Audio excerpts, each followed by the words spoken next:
반드시 자신의 힘으로 구원받을 수 없고 오직 구원자, 중보자가 오셔서 구원해 주셔야만이 구원을 받을 수 있다라고 하는 것을 더 절실하게 인간의 부패를 배우면 배울수록 깨닫게 된다라는 거예요. 그럼 이렇게 부패한 인간을 구원하실 분은 누구신가? 예수님이라고 소개하는데 그 예수님은 어떤 분인가?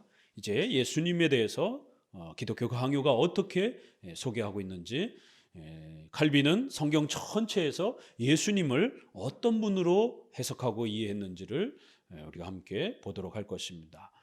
특별히 예수님의 존재, 예수님은 어떤 존재인가, 그리고 예수님은 우리를 위해서 어떤 일을 하셨는가, 사역, 이렇게 둘로 크게 나눠서 보시면 됩니다. 중보자만이 타락한 인간을 도우신다. 같이 읽어봅니다.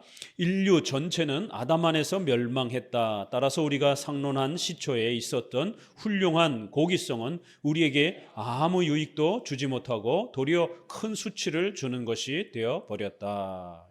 한 문장, 첫 번째 문장. 의외로 기독교 강요도 보면 두 갈씩 맨 앞에 초점이 되는 중심된 그런 메시지가 앞에 많이 배치가 됩니다. 두 갈씩을 즐겨 쓰는 것을 보게 됩니다. 그래서 첫 문장, 첫 단어가 아주 중요한 단어들이 많아요. 인류 전체는 아담 안에서 멸망했다.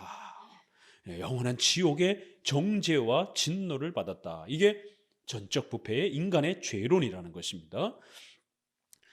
그래서 이제는 인간의 어떠한 그 잘난 면을 이야기할지라도 우리에게 아무 유익이 되지 않는다라는 것이, 오히려 인간의 전적 부패와 인간의 전적 무능력을 우리가 더욱 잘 이해하고 깨닫는 것이 훨씬 중요하다라는 겁니다. 그래야만이 예수님을 찾으려고 또 예수님께로 나아가려고 노력하게 된다라는 거예요. 인간의 힘이 조금이라도 남아있다 생각하게 되면 예수님을 그만큼 덜 찾으려고 한다라는 겁니다. 각주 1번에 보게 되면 이 6장 전체와 7장의 1, 2절은 1559년판에서 전혀 새로 나타난 자료다. 이렇게 해서 초판에, 그 전판에도 조금씩 있었지만 최종판에서는 예수 그리스도에 대한 이 부분이 아주 더 집중적으로 이렇게 배치가 되었다라고 하는 것을 아주 중요한 특징으로 소개를 하고요. 그리고 또 놀라운 것은 이 기독론 안에 율법을 소개하고 있다는 거예요. 십계명. 이 십계명 해설이 여기서 소개가 됩니다. 이제 뒷부분에. 보통은 우리가 웨스트민스터 신앙고백도 그렇고 조직신학에서는 이제 3권, 성화론에 해당이 되는 이런 성령론에 해당이 되는 우리 인간의 구원의 문제에 대한 부분에서 소개가 되는데, 기독교 강요는 놀랍게 이 십계명에 대한 해설이 이 기독론 부분에 소개가 됩니다. 굉장히 놀라운 거예요. 요 밑에를 보게 되면 특히 6장, 7장, 9장의 제목들을 보라. 더 흔히 쓰이는 율법과 복음보다 복음과 율법이라는 표현이 칼빈에게 적합하다. 그래서 예수 그리스도를 소개하는 그곳에 율법의 대표가 되는 십계명을 소개하면서 율법과 복음이 얼마나 서로 조화관계 속에서 있어야 되는지를 이렇게 설명한다는 거예요. 우리 최근에 율법을 공격하고 우리 개혁주의자들 중에, 장로교 목회자들 중에 웨스트민스터의 율법을 아주 비성경적인 것이다라면서 비판하는 그런 목회자들이 있습니다. 이건 잘못된 것입니다. 이건 우리 장로교 신학을 제대로 정립하지 못해서 이런 일이 벌어지는 것이에요. 복음과 율법을 대립관계로 자꾸 보려고 그러는 거예요. 율법은 나쁜 것이고 복음만 좋은 것인 것처럼 이렇게 율법을 지나치게 비판하는 무율법주의에 해당이 되는 그런 신학사상들입니다. 이러한 신학사상들은 지난 2000년 동안에 있었습니다. 계속 반복되는 거예요. 오늘날 목회자들이 뭐 새로운 것도 없어요. 옛날에 그 실수했던 거를 똑같이 반복하는 겁니다. 목회자가 공부하지 아니하면 이런 실수들이 반복되는 거예요. 무율법주의자들, 율법을 아주 지나치게 공격하는, 복음만 강조하는 거예요. 그러다 보니까 경건주의, 복음만 강조하면서 한쪽으로는 신비체험만 강조하는 경건주의가 폭발을 하게 되고요.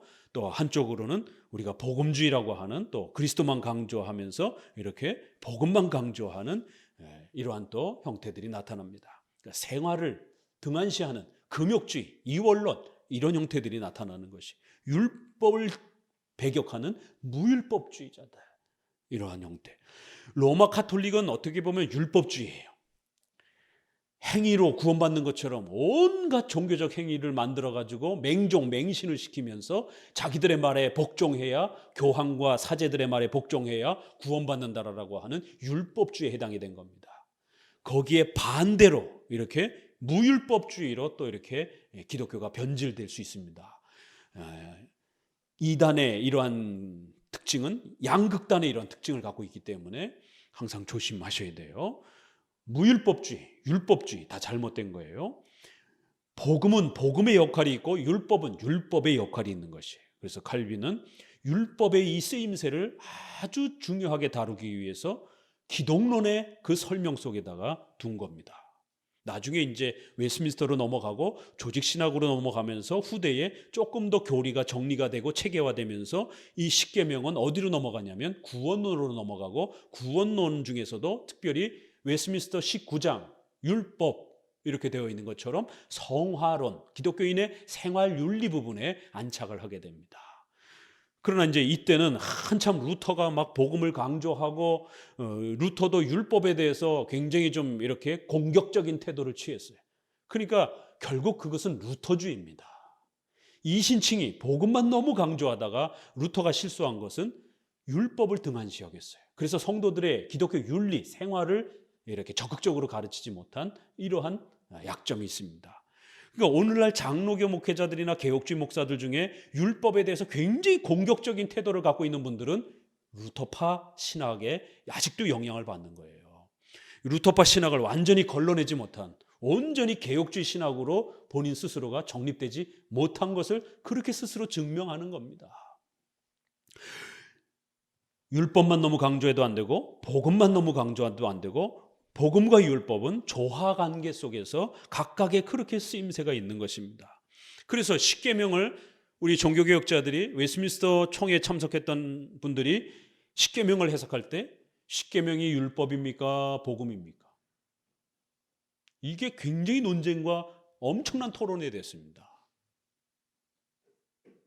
여러분 열심히 소유문답 갖고 배우잖아요. 십계명이 율법입니까? 복음입니까? 율법이다. 생활의 규범이니까 율법 아닌가? 얼핏 생각하면 그렇게 들어요. 그런데 우리의 많은 선조들이 십계명은 복음이다라고 이렇게 해석했습니다. 율법적 성질이 있음에도 불구하고 복음이다 이렇게 말을 합니다. 왜요? 십계명 서론 때문에. 십계명의 맨 앞에 머릿말이 뭐라고 나옵니까? 나는 너희를 애굽 땅 종되었던 곳에서 너희를 구해낸 여호와 너희의 하나님이라는 거예요. 이거 은혜 언약의 대표적인 표시입니다. 이거. 나는 너희 하나님이 되고 너희는 내 백성이 될 것이다라는 거예요. 창세기 17장 7절 8절. 십계명의 머릿말은 은혜 언약의 그 표현입니다. 내가 너희를 애굽 땅 종되었던 곳에서, 그것은 구약적 표현이니까 그렇지 신약적으로 말하자면 예수 그리스도의 피로 내가 너희를 죄에서 구원하여 낸 너희의 하나님 여호와다. 나는 너희의 하나님이 되었다. 너희는 내 백성이 되었다. 그러니까 이제 너희는 이렇게 살아라 라고 주신 형태가 십계명입니다. 그래서 복음이라는 거예요. 그렇지만 형식은 율법의 구조와 형식을 갖고 있기 때문에 율법의 그러한 또 성격을 갖고 있다는 거예요. 그럼 뭐예요, 목사님? 그래서 러더포드라고 하는 이러한 유명한 스코틀랜드의 웨스민스터 참석했던 분도 이거를 정리하면서 십계명은 율법의 성질도 가지고 있고 복음의 성질도 가지고 있다. 두 면이 복합적으로 그렇게 십계명에 포함되어 있다라고 말합니다. 그 대요리문답을 자세히 공부한 분들은 이걸 읽었을 겁니다. 대요리문답에 또 웨스민스터 신조에 십계명과 관련돼서 19장에 보게 되면 율법, 제목 자체가 율법 이렇게 돼 있잖아요. 그리고는 의식법, 형벌법, 도덕법 이렇게 소개한단 말이에요. 도덕법은 성화의 규범으로 주신 것이다 이렇게 소개를 한다고요. 분명히 율법 이렇게 소개하고 있는데 대요리문답에 가서 보시게 되면 십계명을 설명하는 이제 앞부분에 율법이라고도 표현을 하고 도덕법이라고도 표현을 하고 하나님의 법이라고도 표현을 하고 표현을 굉장히 달리합니다. 그래서 이 십계명 자체가 율법적 성질을 갖고 있기도 하지만 또 이 십계명 자체가 하나님께서 우리에게 주신 하나님의 법으로서 도덕법으로서 복음적인 그러한 하나님의 명령으로서 주어진 것으로도 그렇게 또 제시합니다. 꼭 율법이라는 말만 쓰지 않아요. 율법이면서 동시에 복음적 성질이 있다 이렇게 표현합니다. 그래서 우리 선조들은 율법의 삼용법을 그렇게 구별해 준 겁니다. 율법의 첫 번째 기능은 우리의 죄를 지적해서 예수 그리스도께로 우리가 나아가도록 인도하는 몽학선생, 초등교사처럼 그리스도께로 나아가도록 우리의 죄를 지적하는 첫 번째 기능, 종교적 기능. 두 번째는 불신자들 마음속에 되어 있는 양심적 기능, 죄를 억제하는 두 번째 기능. 세 번째는 신자들에게 성화의 규범으로서 쓰여질 수 있는 그러한 성화의 규범.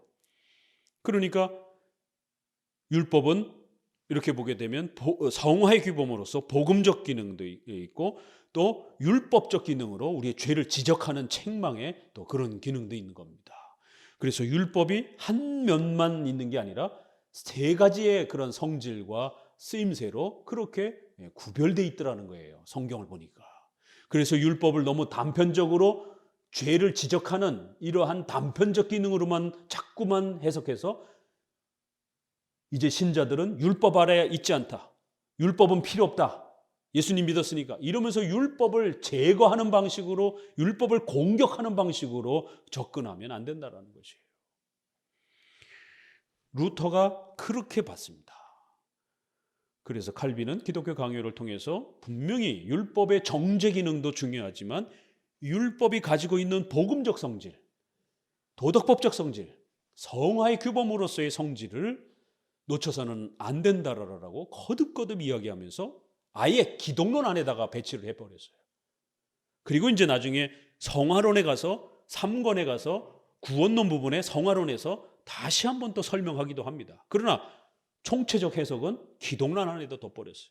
그래서 절대로 복음 강조한다고 율법을 함부로 제거하거나 등한시하면 안 된다는 겁니다. 이런 부분들을 우리가 벌써 칼빈이 종교개혁 시대 때 루터가 행하지 못한, 루터가 체계화시키지 못한 이러한 약점들을 얼마나 놀랍게 더 발전시키면서 이렇게 구성을 하는지를 알 수가 있습니다.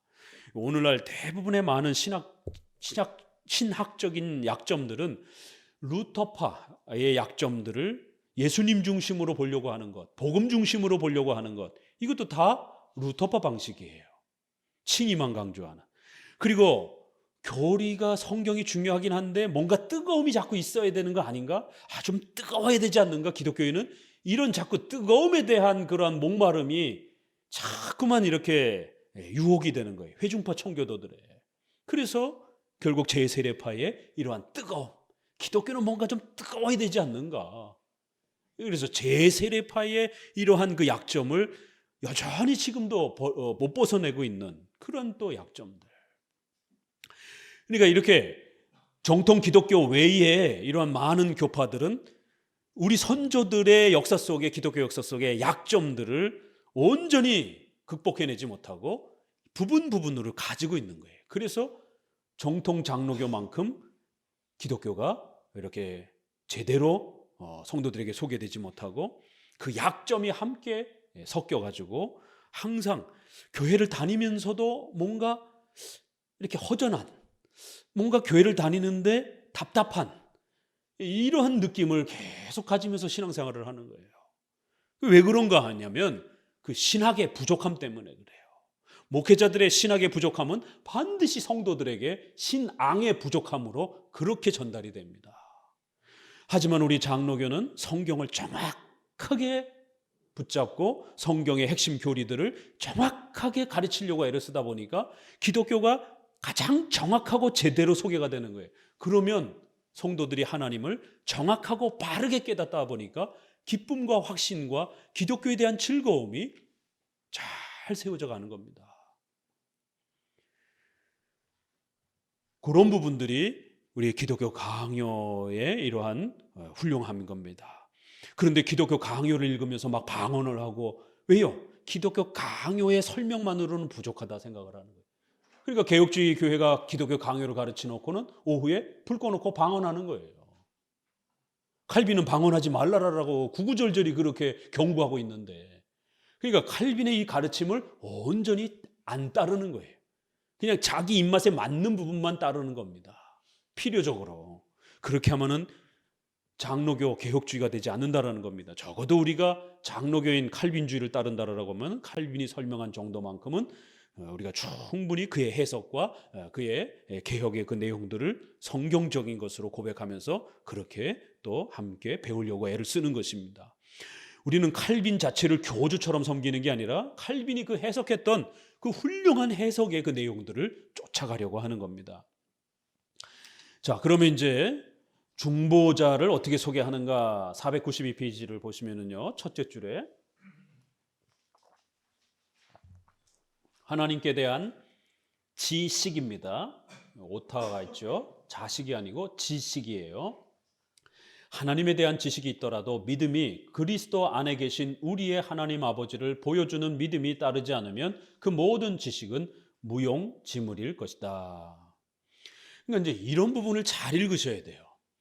그러니까 이제 좀 전에도 말씀드렸던 것처럼 정통 칼빈주의, 정통 장로교적 입장에서 칼빈의 이런 글들을 잘 소화해내지 않으면 어떤 일이 벌어지느냐 하면, 역시 그렇지. 지식은 중요하지만, 교리는 중요하지만 그렇다고 교리가 다 해결해 주는 건 아니야. 그리스도 안에 있는 그러한 뭔가 또 다른 강력한 뜨거움, 이걸 이렇게 읽는 거예요. 로이드 존스도 이걸 이런 식으로 읽는 겁니다. 조나단 에드워드도 이걸 이런 식으로 읽는 거예요. 오늘 해중파 분들이 자꾸 이걸 이런 식으로 읽는 거예요. 하나님에 대한 지식이 있어도 믿음이 따르지 않는다라면 그 모든 지식은 불필요하다. 그러니까 회중파 청교도들도 강요 읽고 웨스트민스터 공부는 하는데 교리 공부해요. 그런데 교리를 그렇게 장로교만큼 그렇게 막 매달리고 그러지 않아요. 우리는 아주 막 교리에 매달리잖아요. 섭리교리를 배우고 싶어서 오늘도 그 많은 시간 동안을, 오늘 좀 생활 실천적인 부분들 여러분에게 많이 소개해드렸는데, 도대체 이 섭리교리가 뭘까? 도대체 목사님이 가르치고 있는 저 섭리교리는 도대체 뭘까? 목사님이 이해하고 있는 그 섭리의 그 풍성함들은 도대체 뭘까? 이 궁금한 거예요.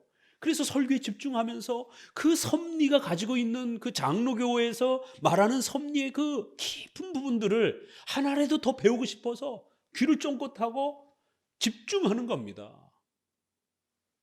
근데 섭리라는 그 교리 자체만 갖고는 아니고, 그러한 교리적 지식만 갖고는 안 되고, 뭔가 더 믿음이 있어야 된다. 이 믿음을 성령 세례라고 이렇게 해석하는 거예요. 로이드 존스는.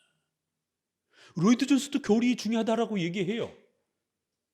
그러나 그 교리조차도 공적인 웨스트민스터에 말하는 이런 교리가 아니라 그저 본인이 성경을 읽다가 이 교리 중요하겠다 이렇게 주관적으로 찾은 거를 로이드 존스는 자신 스스로가 그걸 교리라 이렇게 생각을 해요. 우리가 말하는 교리와 개념하고 다릅니다. 우리가 교리 그럴 때는 적어도 공적인 교리를 말합니다.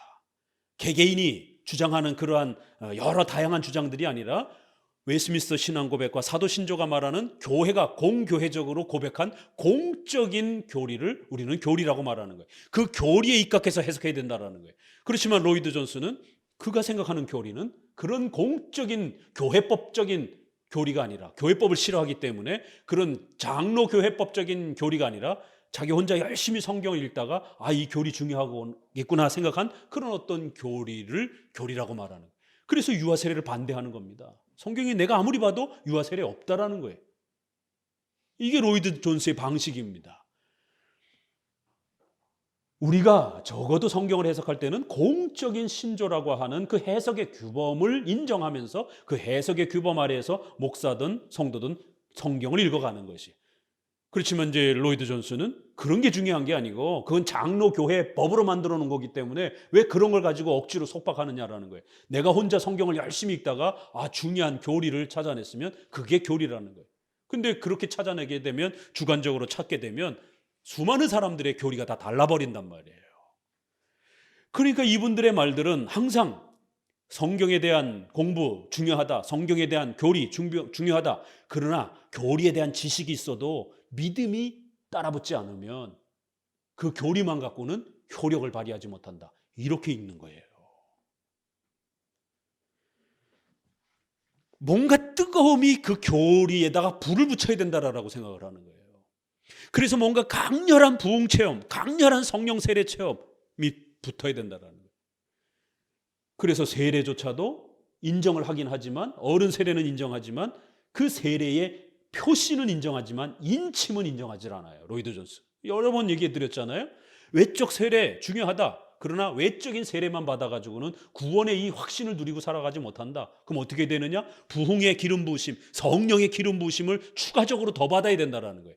그래서 그걸 인침이라고 말합니다. 성령의 강력한 임하심, 성령의 강력한 확증적인 그런 어떤 체험, 그걸 인침이라고 그러는 거예요. 그게 2단계로 붙어야 된다는 거예요. 그럼 2단계가 없는 성도들은 성도인가 아닌가? 그 로마서 7장의 로이드 존스의 해석이 우리랑 완전히 달라지는 겁니다. 신자일 수도 있고 아닐 수도 있고 아니다라고 말하는 거예요. 로마서 7장의 바울은 아직 신자가 아니다라고 해석하라는 것이. 우리는 신자다라고 해석을 하는 겁니다.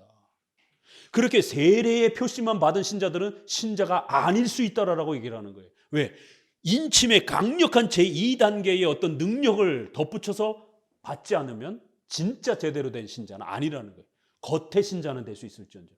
이런 식의 구원론으로 접근하게 되면 큰일 납니다. 연약한 신자도 신자요? 또 성장하는 신자도, 확신 있는 신자도 신자지, 성도가 조금 연약하다고 해서, 성도가 조금 시험에 들었다고 해서 그럼 신자가 아닙니까?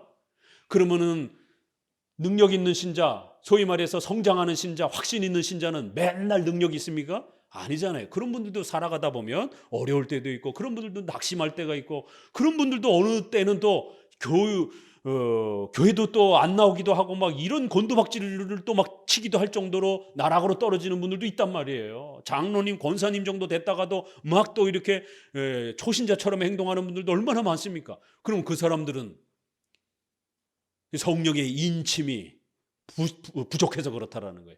그러니까 성령의 인침을 세 번째로, 네 번째로, 다섯 번째로 더 받아야 된다는 거예요. 도대체 어느 때까지 받아야 되냐면 이러한 단계적 구원론이 나온단 말이에요. 이 심각한, 이게 로마 카톨릭이 가르쳤던 구원론입니다. 여기서 한 발짝만 더 나가게 되면 죽을 때까지 구원의 이런 확증을 못 갖는 거예요. 그렇게 되면. 그러니까 다 연옥 간다고 이렇게 말을 하는 겁니다. 이게 종이 한 장 차이입니다. 이게 우리는 아무리 연약해도 당회의 그 판단을 따라 성경을 고백하고 또 기본 교리에 대한 지식을 확인받고 그 교리에 대해서 그가 열정적으로는 아니어도 그래도 사랑하고 믿고 의지하고 있으면 세례 주는 겁니다. 유아 세례 아이들 지금 입교 교육하고 있습니다. 애들이 알면 얼마나 알겠습니까? 그래도 만 14세 정도를 이성이 이제 어느 정도 다 형성이 된 나이로 보고 14세나 15세 정도의 아이들을 확인해 보는 거예요. 기본 교리 지식이 있는지, 그리고 그 기본 교리 지식에 대해서 아이들이 그거를 싫다하지 않고 저도 그렇게 생각해요 라고 이렇게 반응을 보이는지, 그리고 부모님을 따라 정상적으로 주일 성수 잘 하는지, 그러면 입교식을 어떻게 안 해줍니까? 그 아이를 어떻게 불신자라고 그럽니까? 어른처럼 막 울고 불고 막 떼굴떼굴 끌고 굴르고 막 이래야 그게 꼭 신자입니까? 아니죠.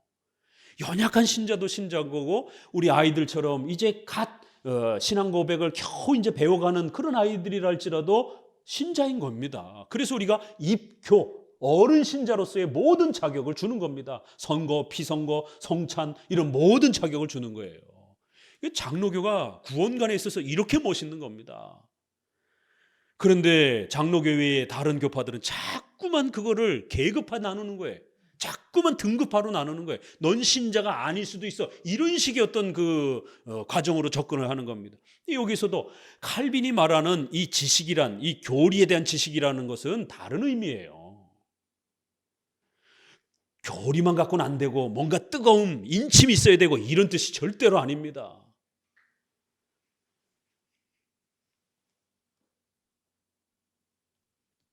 이것은 웨스민스터 신앙고백에 있는 것처럼, 또 하이델베르그 요리문답 21문에 있는 것처럼, 믿음은 무엇입니까? 믿음은 성경에 있는 모든 교리를 믿고 사랑하는 겁니다. 그러나 구원과 관련되어 있는 믿음은 좀 더 예수 그리스도에 대한 교리에 우리의 확신을 말하는 겁니다. 이렇게 말하고 있습니다. 하이델베르그도 그렇고 웨스민스터 신앙고백도. 믿음이 뭐라고요? 성경에 있는 그 모든 교리를 믿고 사랑하고 신뢰하는 거예요. 그렇지만 좀 더 구원과 관련된 초점이 맞춰져 있는 것은 예수 그리스도가 누구이고 예수님이 나를 위해서 어떤 일을 행하셨고 예수님을 믿으면 내 죄가 어떻게 용서되어지는지에 대한 예수 그리스도에 대한 올바른 교리와 이해와 확신과 신뢰를 말하는 겁니다. 그러니까 믿음이란 크게 하나지만 두 가지 면이 있다는 거예요. 하나는 예수 그리스도와 관련된 구원과 관련된 그런 내용이 하나 있고, 또 하나는 생활과 관련된, 십계명도 믿음이잖아요. 그렇죠? 그 내용들을 우리가 따라 사는 게 우리의 생활과 관련된 전반적인 성경의 그러한 종말에 대한, 생활에 대한, 윤리에 대한 이런 모든 부분들에 대한 가르침들을 믿고 신뢰하는 거예요. 성경을 믿고 사랑하는 거예요. 그렇지만 어떤 경우들은 생활과 관련된 부분들도 있다라는 거예요. 그러니까 구원과 좀 더, 전도와 관련해서 좀 더 집중돼야 되는 건 뭐라고요? 정직하게 살면 하나님 앞에서 이런 복을 받을 수 있습니다. 이것도 중요한 십계명의 교리잖아요. 그렇죠? 그렇지만 중환자실에 앉아있는 사람한테 정직하게 살면 이런 거 가르칠 여유가 없어요. 중환자실에 있는 사람한테 뭘 가르쳐야 돼요?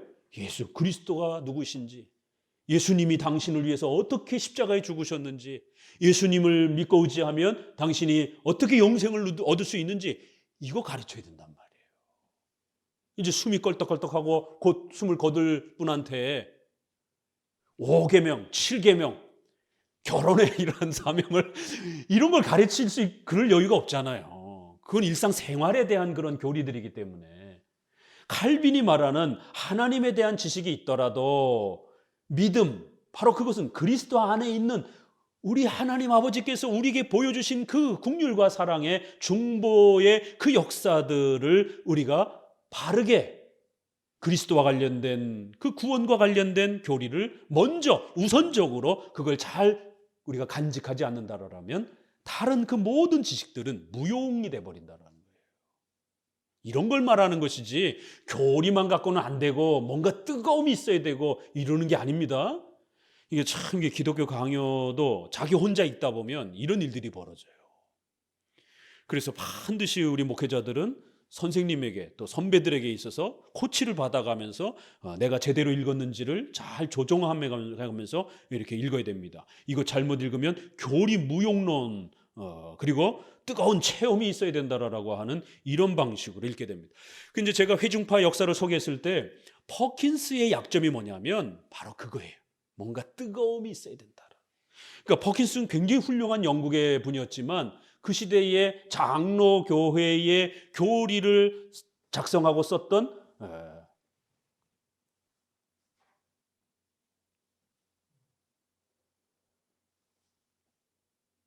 카트라이트, 이거 번역돼 있어요.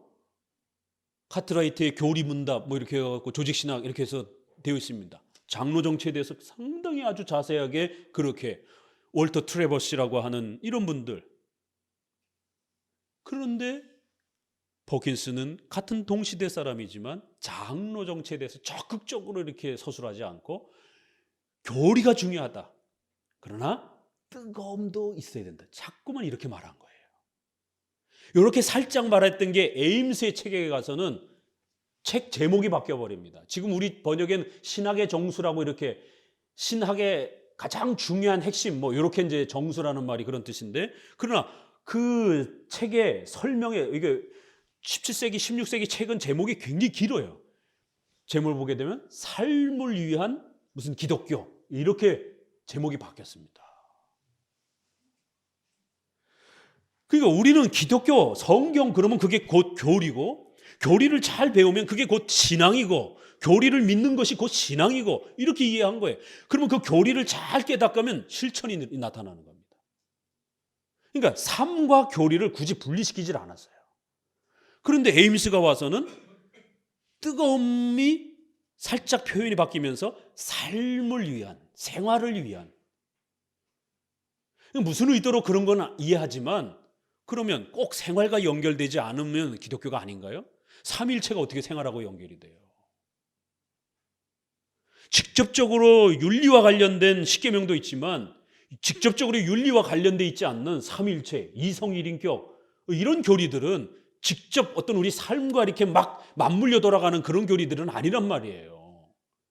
그러니까 모든 교리들이 삶을 위해서 봉사해야 된다라고 하는, 그래서 어떤 생활에 뜨거움을 주지 않는 교리라면 의미가 없다, 이런 내용이 내포되어 있는 그런 의미입니다, 그게. 그래서 뭔가 뜨거움이 있어야 돼, 뭔가 삶을 위한 그런 열정을 줘야 돼, 이런 식으로. 그렇게 주지 않으면 교리는 불필요한 것이다라고 하는, 교리에 대한 약간 불편함을 표현한 표현입니다.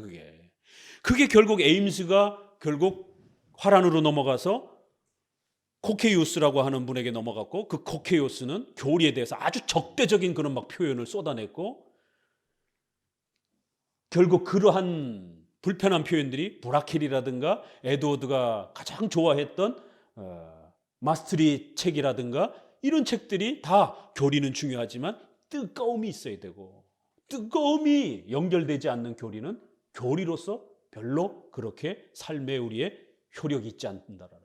아니요, 우리 장로교는 교리를 정확하게 깨달으면 그게 역사가 일어나는 거예요. 오늘 섭리교리를 몰라서 문제지, 섭리교리에다가 뭔가 강렬한 뜨거움을 덧붙여야만이 성도들이 갑자기 섭리에 대해서 확 이해를 하고 이런 게 아니에요. 섭리교리를 조금 더 정확하게 이해하시라는 거예요. 섭리교리를 잘 모르면 적용을 잘 못하는 겁니다. 섭리교리를 더 정확하게 배우는 게 중요하다는 거예요. 이게 우리 장로교회의, 기독교회의 초점이요, 방식입니다. 이게 정통 기독교라는 거예요. 그래서 성경이 가르치는 교리를 좀 더 정확하게 이해하려고 애를 쓰시라는 거예요. 성경의 교리를 몰라서 지금 이런 문제가 발생이 됐다는 거예요. 근데 이쪽에서는 뭔가 뜨거움이 없어서 이런 문제가 일어났다는 거예요. 교리는 어느 정도 알지만. 아니요, 교리를 어느 정도 아는 게 아니라 지금 당신은 교리를 모르고 있는 겁니다. 예배 시간에 자꾸 흐트러지고 예배 시간에 어떤 집중력이 떨어지고 그러면 뭔가 뜨거움이 필요하다라는 거예요. 그러니까 뜨거움을 주려고 어떻게 해요? 방언도 하고 막 어떤 찬송도 뜨거워지게 되고 이렇게 되는 거예요. 그러다 보니까 순복음 스타일로 가게 되는 겁니다. 예배에 어떤 집중력이 흐려지는 성도가 있으면 불러다가 목사님은 교회론을 다시 가르쳐야 되는 거예요. 당신 예배에 집중을 못하는 거 보니까 교회론의 교리에 대해서 아직도 잘 모르는 것 같구나. 예배가 뭔지를 모르시는군요. 성찬이 뭔지를 모르는군요. 찬송이 뭔지를 모르는군요. 그걸 다시 가르치는 거예요. 그게 뭔지. 그걸 모르니까 예배 시간에 졸게 되고 예배 시간에 집중하게 되고 예배가 길면 힘들어지는 거예요. 예배가 무엇인지, 시편 찬송이 무엇인지, 성찬이 무엇인지 이 교리를 정확하게 알면 하나님이 이걸 주시기 위해서 어마어마한 역사를 베풀어 주셨고, 이걸 회복하기 위해서 우리 선조들이 목숨을 걸고 그렇게 매달려서 이걸 개혁했고, 이런 역사들을 알게 되면 내가 편안하게 내 손에 주어진 이러한 소중한 보물들을 어떻게 아무렇지도 않게 그렇게 집중력이 떨어져 가면서 무관심하게 이룰 수는 없는 거거든요. 결국 그 교리에 대해서 몰라서 그런 거예요. 성찬에다가 뭘 뜨거움을 집어넣겠습니까? 성찬은 교육을 다시 해야 돼요. 성찬이 뭔지. 성찬은 깨닫는 만큼 은혜가 주어진다. 이게 기본 원칙이에요. 성찬에 대해서 모르면 은혜가 안 주어지는 겁니다. 아무리 참여를 해도. 그래서 성찬 교육을 부단히 반복해야 되는 겁니다. 이제 기독론을 접근하면서 칼빈은 다시 한번 이렇게 여태까지는 교리를 쭉 강조해 오다가 이 전적 부패 이런 거 다 교리잖아요. 그런데 왜 갑자기 칼빈이 느닷없이 하나님께 대한 지식이 있더라도 믿음이 따르지 않는다라면 그 모든 지식은 무용지물이다. 이거 엄청나게 파격적인 말입니다. 그럴 때 조심해서 읽어야 된다는 거예요. 이 말은 교리 자체가 무용하다라 이런 뜻이 아니라 믿음에는 크게 두 가지로 나눠지는데 하나는 전도적 차원에서 오직 예수 그리스도와 관련된 그러한 교리가 있고 생활과 관련된 그런 교리가 있을 때에 이 예수 그리스도와 관련된 이 교리를 우선적으로 우리가 잘 믿음으로 그것을 깨닫고 간직하지 못한다라면 생활에 대한 교리를 아무리 많이 잘 알고 있다 할지라도 신자로서의 그러한 기능을 제대로 발휘할 수 없다 이런 말이에요. 자, 조금 내려가셔서 두 번째 단락. 그러므로 우리는 바울의 발언을 들어야 한다. 하나님의 지혜에 있어서는 이 세상이 자기 지혜로 하나님을 알지 못하는 거로 하나님께서 전도에 미련한 것으로 믿는 자들을 구원하시기를 기뻐하셨다. 고린도전서 1장 21절. 여기 전도에 미련한 거. 이거 우리 성도들이 전도지 갖고 돌고 그러는 게 아니에요. 여기서 말하는 전도란 설교를 말하는 거예요.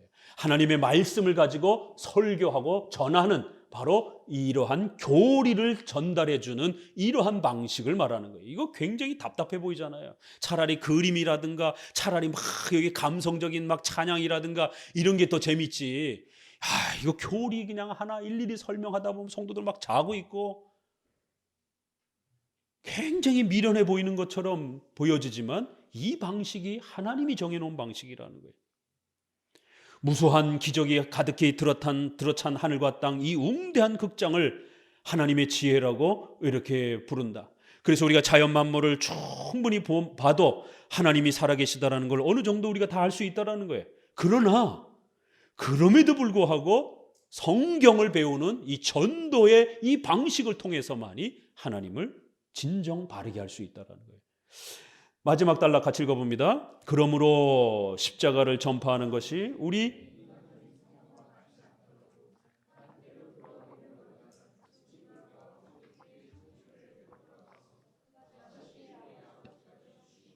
원한다면 우리는 십자가의 전도를 겸손하게 받아들여야 한다.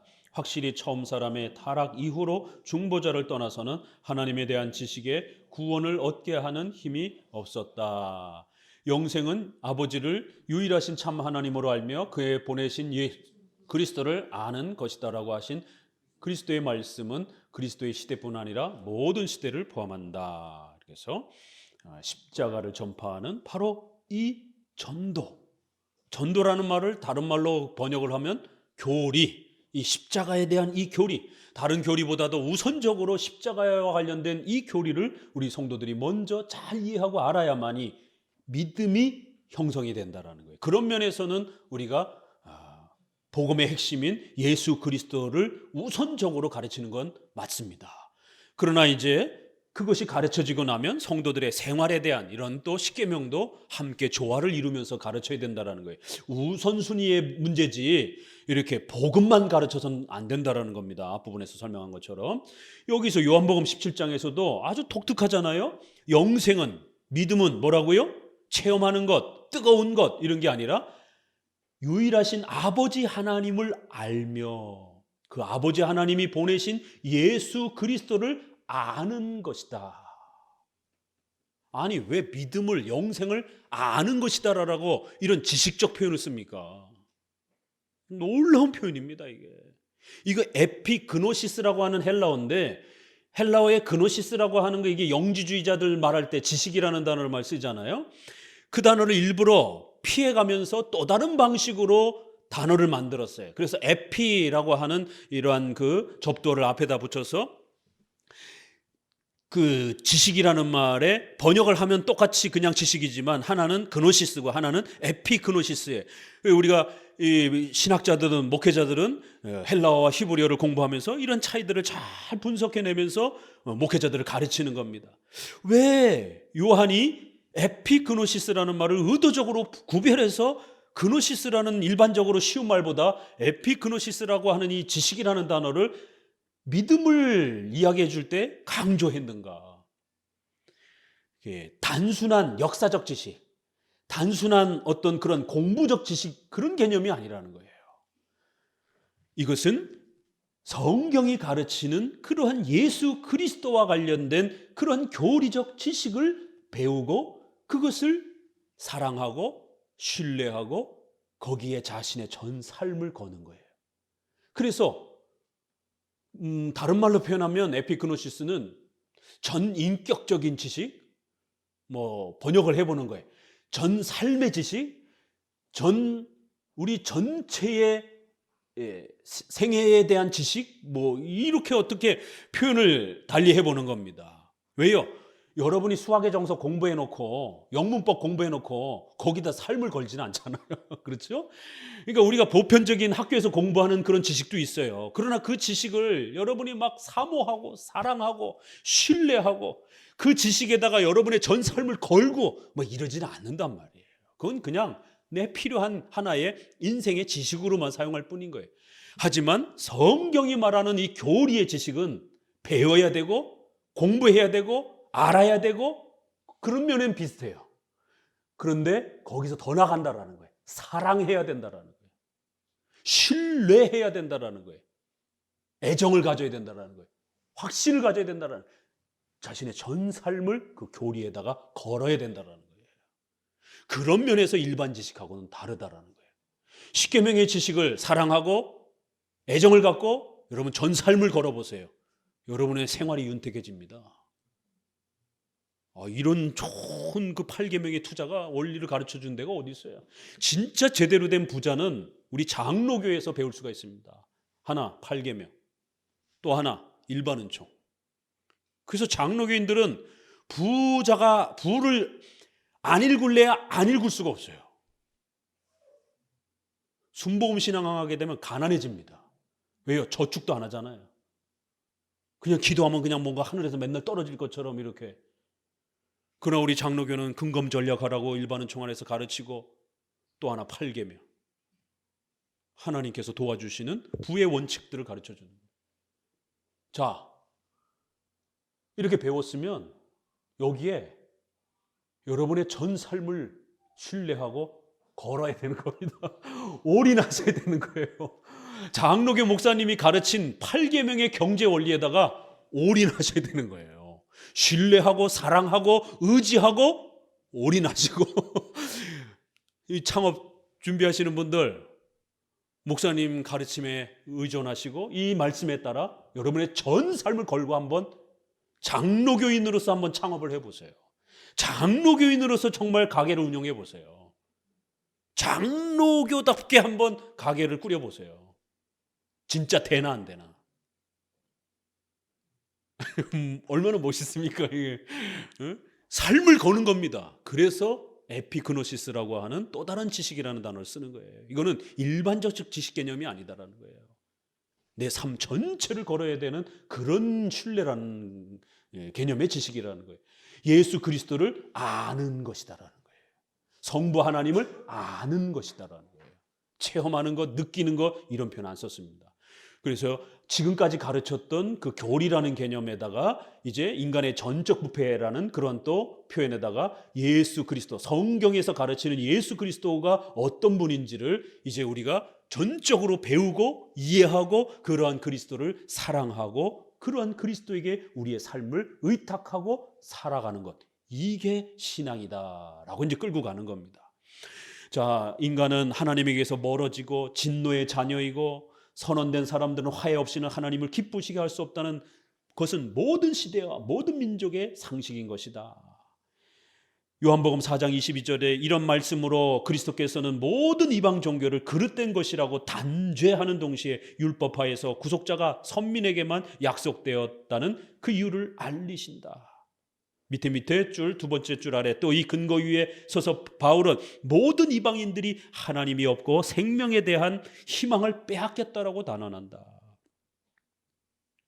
그런데 어떻게 오늘날 WCC 주장하면서 종교 연합운동을 하고 불교, 힌두교 다 각자의 구원이 있다라고 이번에 감리교에서 아주 놀라운 이 올해 총회에서 NCC 탈퇴하자라고.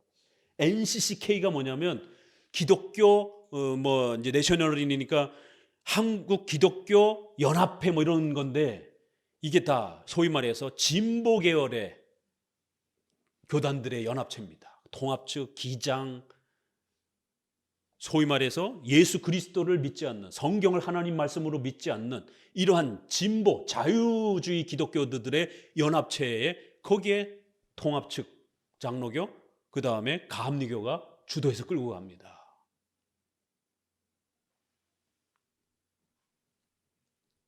복음주의 교단이 여기에 속해 있는 것도 기가 막힐 노릇이고, 거기에 한편의 기장이라든가 이러한 그 파들은 성경 하나님 말씀을 안 믿는 교단들이에요. 그래서 감리교에서 이번 총회에서 NCC 탈퇴하자라고 헌의가 올라와갖고 논의가 막 옥신각신했어요. 그래서 다른 많은 교단들이 관심을 갖고 지켜봤습니다. 만약에 감리교만이라도 빠지면, 우리나라에서는 감리교 세력이 굉장히 크거든요. 감리교만이라도 NCC에서 빠져나오게 되면 보수적 성격을 띈단 말이에요. 그러면 우리 보수적 장로교도들하고 연합해가지고 동성애 문제, 차별금지법 문제, WCC 활동 중단 문제, 이 돈을 기부를 하기 때문에 이거 완전히 차단할 수 있는 엄청난 기회를 가질 수 있는데, 감리교가 결국에는 마지막 논의에서 그래도 NCCK 안에 좋은 면들도 많이 있기 때문에 우리가 좀 더 좀 나쁜 면들은 좀 이렇게 개혁해 가면서 이렇게 우리가 좀 해보자, 이런 식으로 마무리돼 버렸어요. 일각의 조금의 희망을 갖다가 결국 완전히 다 무산이 돼 버렸습니다. NCCK의 성명서 보세요. 4대강 그 기도문, 성공의 천주교 수녀들하고 7종단이 모여가지고 기도문에 오 하나님 부처님 이렇게 시작해요. 이게 NCCK의 그 기도문입니다. 이거 홈페이지에 다 올라와 있습니다. 오 하나님 부처님. 불교가 영향이 크다 보니까 그 연합단체로 모여갖고 기도문을, 우리 역사 속에서 인간의 폭력으로 죽은 영들이요, 애굽의 출애굽에서 그 이스라엘의 전쟁에서 죽은 영들이요, 애굽의 죽은 영혼들을 위로를 하는 거예요. 이스라엘이 그 빠져나올 때 이스라엘 백성들 때문에 죽었다라는 거예요. 자연 개발 때문에 이렇게 망가진 자연의 영들이요, 이 초혼문입니다 이게. 그래가지고는 세상 맨 끝에 나무아미 탑을 아멘 이렇게 기도문을 작성해 놓은 거예요. 이게 어떻게 기독교인으로서 여기에 함께 참여할 수 있냔 말이에요. 그거를 작성한 것에 대해서 비판하고 거기에 대해서 문제가 심각하다, 이건 아주 비성경적이고 이건 하나님의 진노의 이러한 그 행동들이다라고 제가 홈페이지에 썼다가, 이 초혼문을 작성한 교수가 전화가 와가지고 명예훼손죄로 고발하겠다라고. 목사님을 위해서 기도해야 됩니다. 보수 목회자들을 위해서 기도해야 돼요. 이런 목소리를 목회자가 강단에서 외치지 않으면 성도들은 어떻게 듣겠습니까? 목회자들이 비겁해져서 타협하면서 죄에 대해서 말하지 않고 우리 사회의 악행에 대해서 지적하지 않고 그냥 대충 잘 살고 잘 먹는 얘기만 하는 것이에요. 명예훼손죄로 고발하겠다라는 것이. 왜요? 왜 당신 여기에 대해서 이런 부분에 대해서 비판을 했냐라고. 아니 그러면 내가 기독교 목회자로서 나무아비 타부를 해야 됩니까? 그러면 난 내 양심상 절대로 이거를 옳다라고 인정할 수 없다. 그건 당신들이 종교 연합단체에서 종교 혼합주의를 표방하는 사람들이 그렇게 말하는 것이지, 나는 보수 기독교의 목회자로서 이건 죄악된 것이다라고 나는 평가할 수밖에 없다.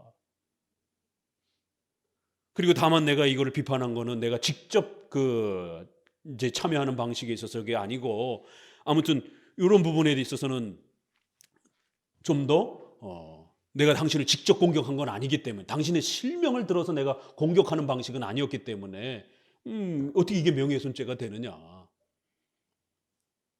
그러면서 이제 나중에는 교수님 자꾸 이런 거 올리지 마시라고, 사람들이 자꾸 자기도 사실은 피해자인데 뭐 이러면서 이제 자기가 직접 그거를 전체 작성한 건 아닌데 마침 자기가 그런 혼합주의에 있는 것처럼 많은 사람들이 자기에게 자꾸 이렇게 전하고 그런다라고. 나는 당신의 실명을 여기다가 내가 직접 비판한 건 아닙니다. 나는 이 기도문 자체의 문제에 대해서 여기에 참여했던 교파들의 그런 성격에 대해서 내가 지적하고 비판한 것이지, 이러면서 아무튼 이 부분에 대해서 나는 분명히 내가 이 부분은 틀린 것은 내가 종교 지도자로서 틀렸다라고 말할 수밖에 없습니다. 그래서 다만 자기의 어떤 실명이 드러나는 부분, 아니 여기 우리 카페 홈페이지도 당신 실명은 내가 넣지는 않았습니다. 이제 이런 부분에 대해서 옥신각신하면서 아주 좀 극단적인 그런 분들도 계시다라는 거예요. 그래서 그런 분들 막 명예훼손죄로 자기가 재판 중에 있다라고 그러면서, 아니 뭐 저는 그 정도까지는 당신을 인신 공격하는 그런 형태는 나는 아니니까, 우리가 비판하는 거는 당신의 인신을 인격적으로 공격하고자 하는 게 목적이 아니고 이 기도문에 대한 이 내용의 이 심각성을 비판을 하는 거니까, 이 부분에 대해서는 당신도 분명히 구별을 하고 조심하셔야 됩니다. 이거는 한 개인의 문제가 아니라 전 기독교가, 결국 보수 기독교가 이 부분에 대해서 문제를 삼을 수 있는 부분인데, 뭐 어떤 방식의 어떤 형태로 참여했는지는 저는 모르지만 아무튼 이 기도문 자체에 대해서는, 그리고 또 여기 기독교인들이 참여했고 교파가 참여했다라는 이 사실 자체는 비판받아야 될 상황이 분명한 것입니다. 이거는 어떻게 기독교인이 나무아미 타부를 할 수가 있습니까? 이게 참 오늘날 기독교가 이렇게 심각하다라는 겁니다.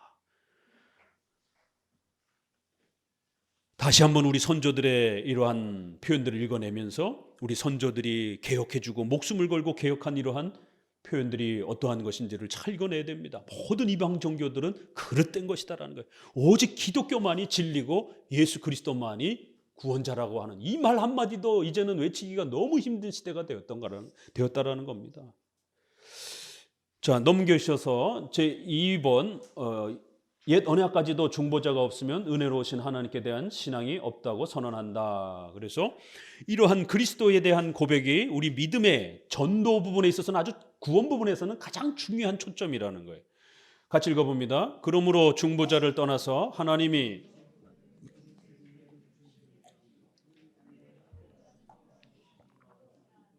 율법에 있는 제사는 그리스도만이 행하는 속죄에서만 구원을 찾으라고 신자들에게 명백히 가르쳤지만, 나는 그 제사들을 말하지 않고 다만 교회에 기쁘고 축복받은 상태는 항상 그 토대가 그리스도라는 인물에 있었다는 것을 말할 뿐이다.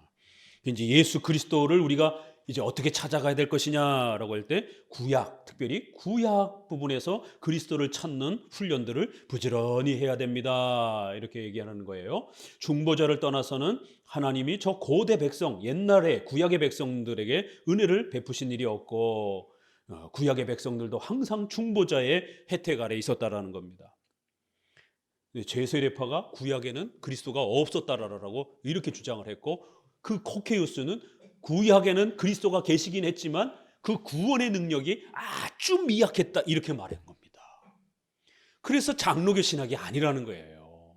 제세례파의 영향을 회중파의 그 신학자들이 자꾸만 이렇게 물려받으면서, 또 알미니안주의 신학도 스며들어가고 제세례파의 신비주의 뜨거운 이런 체험 신학도 들어가고, 이러면서 후대에 갈수록 점점 더 장로교 신학과 교회론 부분에서도 멀어지게 되고, 이런 일들이 벌어졌다라는 겁니다. 그럴 때 벌써 기독교 강요에서 구약에도 예수 그리스도를 통해서만이 구원받고, 구약의 백성들에게도 예수 그리스도가 그렇게 활동하고 계셨다라는 겁니다.